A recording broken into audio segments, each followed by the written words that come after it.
Contextualizing the Viking arrival in Ireland, 795-1014. Between the 8th and 11th centuries, Ireland became a major destination for Viking raids in Europe. Beginning in 795, the Viking raids not only shaped Irish history, but also influenced the country's social, cultural, and economic aspects. This video explores this fascinating period in depth, bringing different perspectives and highlighting the many layers of interaction between the Vikings and the Irish. Let's start by understanding the context of these raids and what motivated the Vikings to come to Ireland. The Vikings. Who were they? To understand the nature of the raids on Ireland, we first need to understand the Vikings themselves. Originating from the regions that are now Norway, Denmark, and Sweden, the Vikings were formidable seafarers and warriors. The term Viking derives from the Old Norse Vikingur, meaning pirate or raider. However, they were more than just pirates. The Vikings were explorers and traders, masters of shipbuilding and navigation. Their seamanship allowed them to reach many parts of Europe and even the Middle East. But why did they choose Ireland as one of their main targets? Why Ireland? 8th century Ireland was a fertile land, rich in natural resources and fragmented kingdoms, which made it an attractive target for raids. The country did not have a centralized government. Instead, it was divided into smaller kingdoms, each ruled by its own king, which made it easy for the Vikings to attack. The first Viking raids on Ireland began in 795 with an attack on the monastery of Lambay, near Dublin. Monasteries were favored targets, not only because of their wealth of gold and silver, but also because they held valuable manuscripts and were centers of culture and learning. From these initial raids, the Vikings began to return regularly, eventually establishing permanent settlements. The first raids and the Irish response. The first Viking raids on Ireland were swift and devastating. Monasteries along the coast were pillaged and in many cases burned. The Irish, accustomed to internal tribal warfare, were initially unprepared for the Vikings' aggressive tactics. Many Irish records from this period tell of Northmen attacking unexpectedly and retreating quickly, carrying off prisoners and riches. The initial reaction of the Irish kings was one of surprise and disorganization, but as time passed, some leaders, such as Mael Secnail, began to develop strategies to deal with the Viking threat, resulting in major battles during the 9th century. The establishment of settlements and towns. As the 9th century progressed, the Vikings began to change their tactics from nomadic raiders to colonizers. One of the first permanent settlements was founded in 841 in Dublin. Contrary to popular belief, the Vikings not only destroyed but also helped found several Irish cities, including Waterford, Limerick, and Cork. These settlements became important trading hubs, both within Ireland and with other parts of Europe. The Irish economy was transformed, with new markets for goods such as furs, metals, and slaves. The cultural and social impact of the invasions. The Viking presence in Ireland was not limited to warfare and trade. They also influenced Irish culture and society in unexpected ways. In architecture, for example, the Vikings introduced advanced shipbuilding and fortification techniques. In language, some Old Norse words were incorporated into Irish, especially in vocabulary related to trade and navigation. Socially, interactions between the Vikings and the Irish led to political alliances and intermarriage. The children of such unions, called Hiberno-Norsemen, became central figures in both cultures, often playing leading roles in war and trade. Irish resistance and the Battle of Tara. As the Vikings established themselves, Irish resistance also grew stronger. Local leaders such as Flann Sinna and Mael Secnail joined forces to face the Vikings in decisive battles. A notable example is the Battle of Tara in 980, where Mael Secnail defeated a Viking army and retook control of Dublin.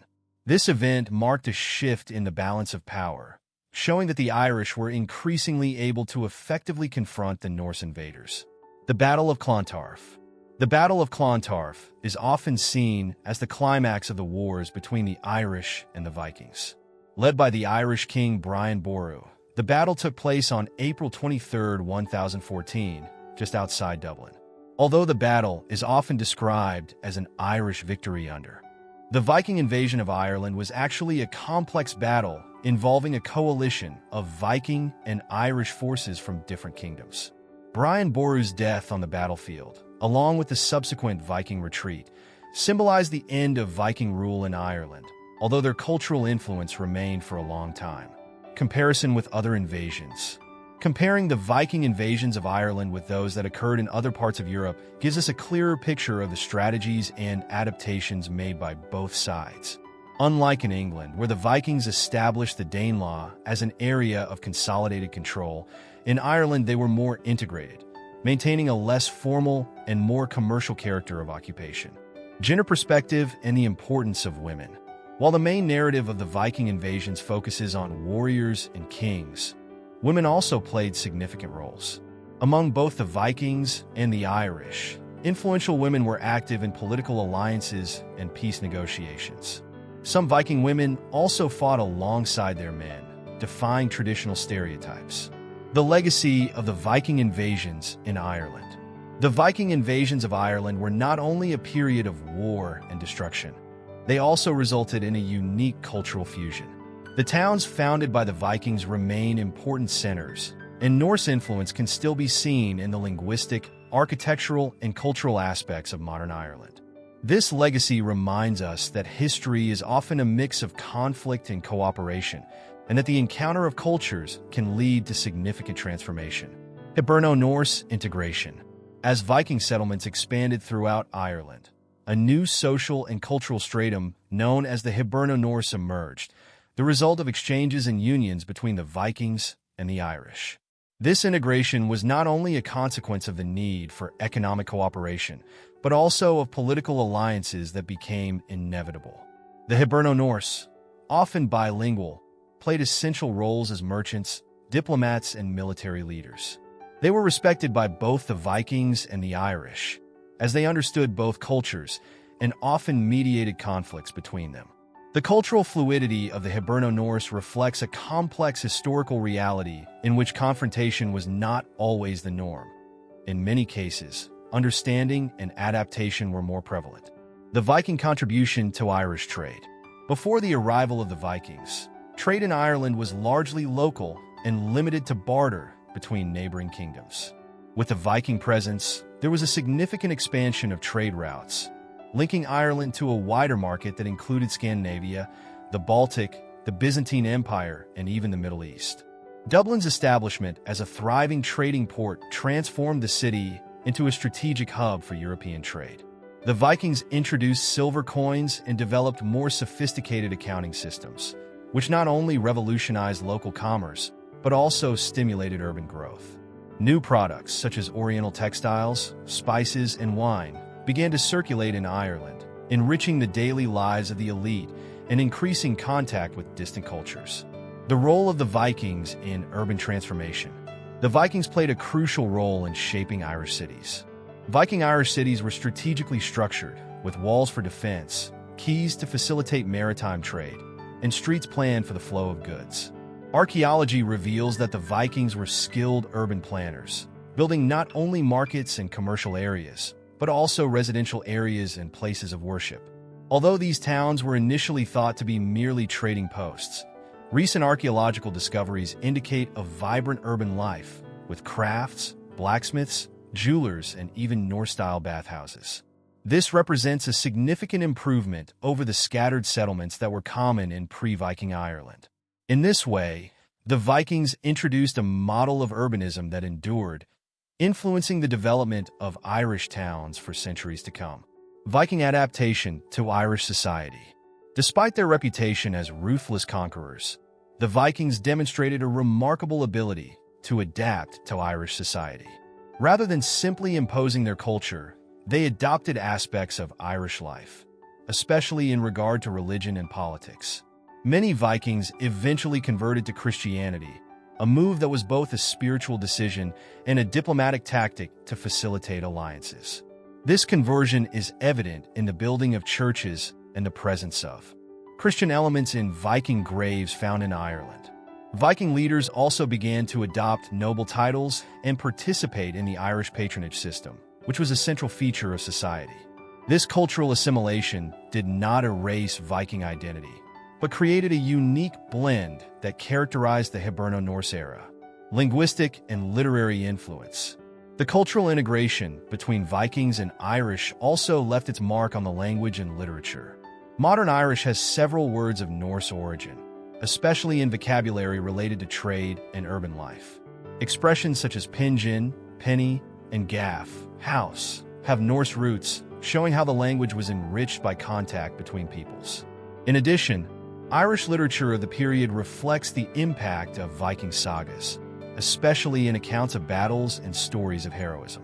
Irish manuscripts from this period, such as the Cogad Gaedal Regálaib, the War of the Gaels against the foreigners, combine native epic narrative with influences from Norse sagas, creating a hybrid narrative that emphasizes both Irish bravery and the threat posed by the Vikings.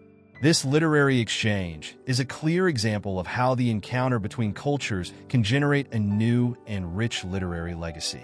Social and political changes resulting from the invasions.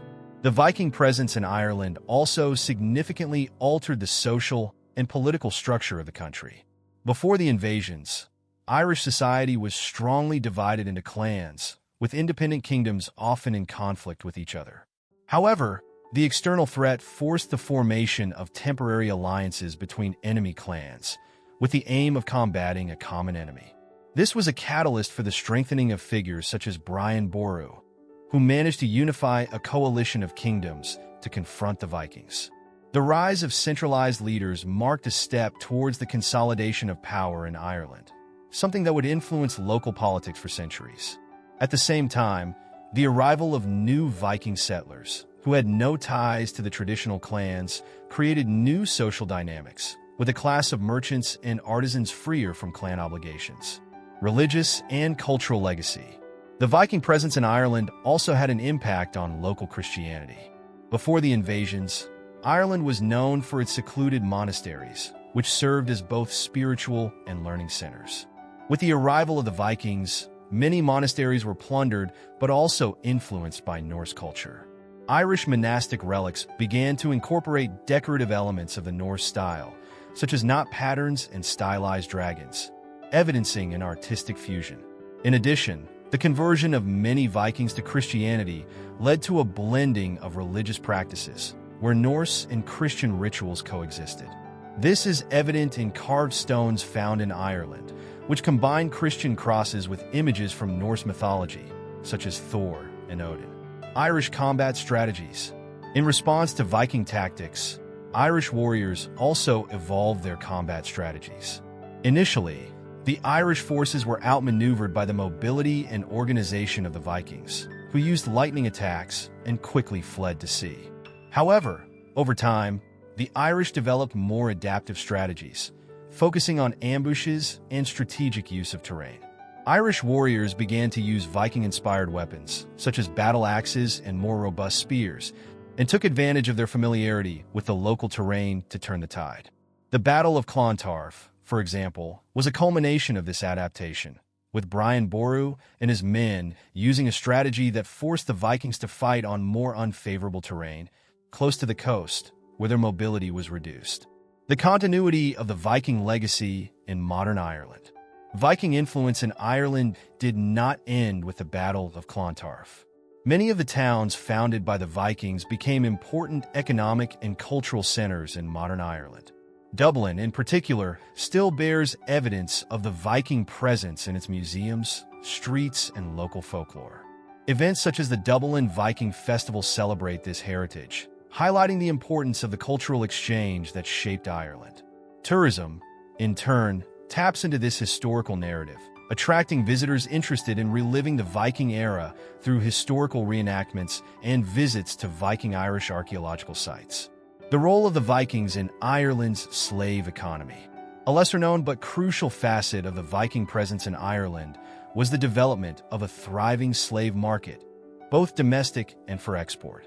Before the arrival of the Vikings, slavery existed in Ireland, but it was on a smaller scale and usually limited to imprisonment. Warlords or debtors. The Vikings, on the other hand, took a more systematic and lucrative approach to the slave trade. They captured men, women, and children, both Irish and from other groups, during their raids and sold these captives on international markets, especially in Viking ports such as Dublin. Many slaves were shipped to other parts of Europe, such as the Byzantine Empire, which increased the profits made and fueled the Viking economy in Ireland. The impact of this trade was devastating for local communities, which often lost productive members, resulting in temporary social and economic weakness. The dynamics of internal conflict among the Vikings in Ireland. Although the image of the Vikings is often associated with a cohesive group of raiders, the reality was much more complex. The Vikings in Ireland did not form a unified bloc. Instead, they often competed with each other for territory, trade, and political influence. In Dublin, for example, there were rival Norse clans such as the Uí who sought to consolidate their power over the city and its surroundings. This internal fragmentation resulted in armed conflicts between Viking groups, which weakened their position in Ireland and facilitated Irish resistance. These internal conflicts also provided space for unexpected alliances with Irish leaders, who sometimes allied with one Viking faction against another, aiming to consolidate their own territorial dominions and political power. Legal and administrative reforms introduced by the Vikings. The Viking presence also brought changes to the legal and administrative system in Ireland. The Vikings had their own system of laws and administrative practices, such as the Thing, an assembly of warriors and local leaders who met to settle disputes and make political decisions. This participatory approach influenced Irish practices, especially in Viking-held cities. The introduction of new trade laws, the standardization of weights and measures, and the more formal organization of urban markets are evidence of Viking legal reforms. In addition, the administration of cities was improved, with the establishment of city councils that managed security, tax collection, and infrastructure maintenance, contributing to a more stable and prosperous urban environment. Viking Irish religion and spirituality. Another interesting aspect of cultural exchange was the coexistence and even fusion of religious elements between the Vikings and the Irish. Although Christianity was the dominant religion in Ireland, the Vikings brought with them their own mythology, populated by gods such as Thor, Odin, and Freya. Spiritual interaction between the two cultures was most evident in intermarriage and the acceptance of Norse rituals in urban areas of Viking influence. The gradual conversion of the Vikings to Christianity in Ireland, partly to facilitate political alliances, was not a simple religious replacement, but a process of adaptation and syncretism. In Dublin and other cities, Christian crosses carved into stone coexisted with Norse symbols such as Thor's hammers, showing a mutual acceptance that, while not without tension, reflected a deep religious exchange. Viking Irish women, agents of change. Women played key roles during the Viking invasions of Ireland, not only as victims of conflict, but also as agents of social and cultural change. Viking women, known for their relative freedom compared to women in other medieval cultures, brought with them a model of more active female involvement in public life. Some Viking women became traders and landowners, which influenced the role of Irish women in urban areas under Viking rule. In addition, Irish women who married Vikings often played cultural mediation roles, passing on practices and customs from both cultures to their children. These women contributed to the formation of the Hiberno-Norse identity, a unique blend of Irish and Norse traditions that endured long after the end of the Viking raids. An economy sustained by cultural and trade exchanges. As cultural integration progressed, new products, techniques, and economic practices emerged that benefited both the Irish and the Vikings. The introduction of Norse agricultural techniques improved the productivity of the lands surrounding the settlements, resulting in increased grain production and the introduction of new livestock farming practices. This in turn supported population growth and urban development. The trade in wool, leather, and cloth, in particular, flourished with the Irish learning Scandinavian techniques of wool processing and leather tanning. This economic collaboration, not only did it increase the wealth of the Viking-held towns, it also strengthened the alliances between Irish leaders and Viking merchants, creating a more solid and stable trade network. Viking military and maritime strategies in Ireland. The Vikings were known for their innovative military strategies and their mastery of maritime tactics. Unlike Irish armies, which were often composed of groups of mounted warriors and light infantry, the Vikings used long, fast warships, which allowed them to make lightning attacks and quickly retreat to sea. This early approach was based on attacking unprotected targets such as monasteries and coastal villages, but it evolved into a more complex strategy of territorial control in the areas near their settlements. They also used their maritime skills to besiege and blockade ports, preventing the flow of supplies and reinforcements to Irish forces. Ambush tactics on rivers and coasts demonstrate Viking mastery in using their naval mobility to strategic advantage, often catching the Irish off guard. The decline of Viking power in Ireland. Although the Viking presence was significant, the 11th century saw a decline in their power in Ireland, partly due to the strengthening of more unified Irish kingdoms and the Vikings shifting priorities to other parts of Europe, such as England and Normandy. The Battle of Clontarf in 1014 symbolizes the end of Viking rule as a centralized military force in Ireland. Although the Hiberno-Norse continued to play important roles in towns and trade, the loss of Viking leadership weakened their ability to assert military control. Furthermore, the increasing Christianization of the Vikings led to a more complete assimilation into Irish culture. Many became leaders of local communities, abandoning a pure Viking identity in favor of a hybrid identity better adapted to the new political and social context. The lasting impact on modern Ireland. Today, the Viking legacy in Ireland is still evident in cultural, linguistic, and economic terms. Words of Norse origin persist in Irish vocabulary, especially in terms of trade and maritime life. Cities such as Dublin, Cork, and Waterford bear the mark of their Viking foundation in their architecture and urban planning. In addition, Irish tourism celebrates this heritage, with festivals and historical reenactments that help tell the complex story of the Viking invasions and their lasting influence on Irish society. The Viking legacy is therefore not only a reminder of a period of conflict, but also a testament to the adaptability and cultural integration that characterizes modern Ireland. Viking shipbuilding techniques and Irish navigation. One of the most significant aspects of the Viking presence in Ireland was the introduction of advanced shipbuilding techniques, which had a direct impact on Irish trade and maritime capabilities. Viking longships, known as drakkars and nars, were designed to be agile, lightweight, and highly maneuverable, capable of navigating both the open sea and shallow rivers. This innovation was quickly noticed and adopted by Irish shipbuilders, who began to incorporate some of the features of these longships into their own vessels.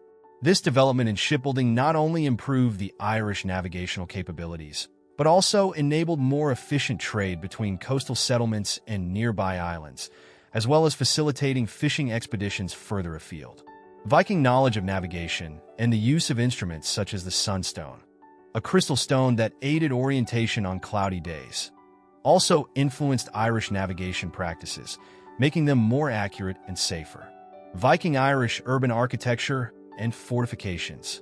As the Vikings established themselves more permanently in Ireland, they began to build defensive structures and plan town centers.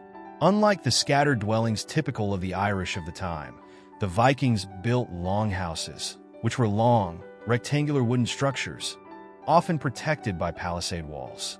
These buildings not only served residential needs, but also served as administrative and assembly centers for Viking and Hiberno-Norse leaders.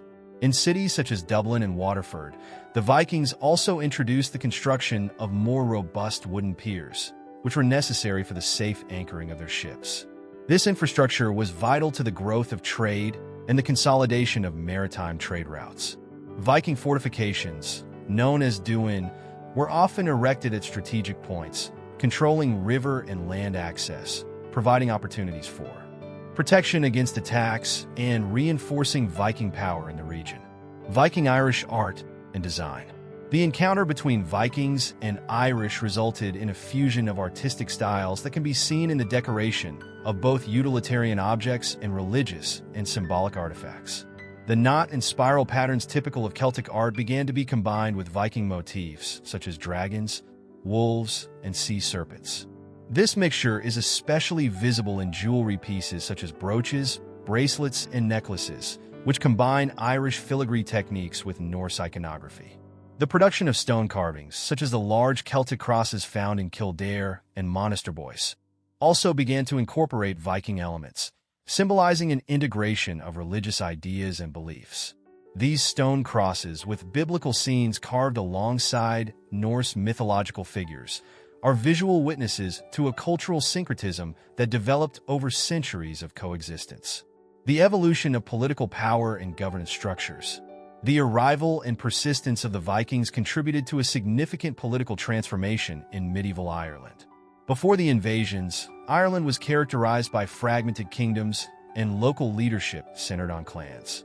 The Viking presence, however, required the Irish kingdoms to adopt more unified strategies to deal with a common external threat. Figures such as Mael Secnail and Brian Boru exemplify this centralization of power, as they both managed to bring together diverse kingdoms under a more cohesive leadership. In addition, Viking settlements introduced forms of urban governance that featured more formalized administration of taxes, trade, and public security. Viking assemblies, or things, where disputes were resolved collectively, inspired Irish dispute resolution practices and influenced the local legal system. Social structures created by Viking contact. Continuous contact between Vikings and Irish created new social structures that went beyond simple cultural assimilation. The creation of a new merchant class is a notable example of this development. The Hiberno-Norse, descendants of Vikings and Irish, excelled as traders, artisans, and political intermediaries, playing vital roles in both cities and rural areas. This emerging class brought greater social mobility, allowing individuals not tied to traditional clans to rise through the ranks through trade and strategic alliances.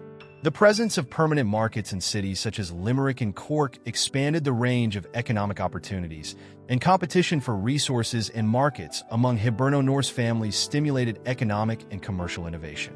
This created a different urban dynamic, where economic power often trumped clan power, leading to a new type of leadership based on trade and material wealth. Norse contributions to agriculture and the rural landscape. The Vikings brought not only new trade and building techniques, but also agricultural knowledge that had a lasting impact on the Irish landscape. They introduced more efficient plowing methods, such as the use of sturdier plows that could cut deeper into the earth, allowing for more abundant crops to be produced.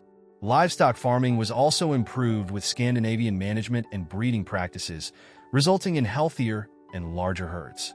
Irrigation practices were also adjusted based on Norse water management techniques to increase agricultural productivity.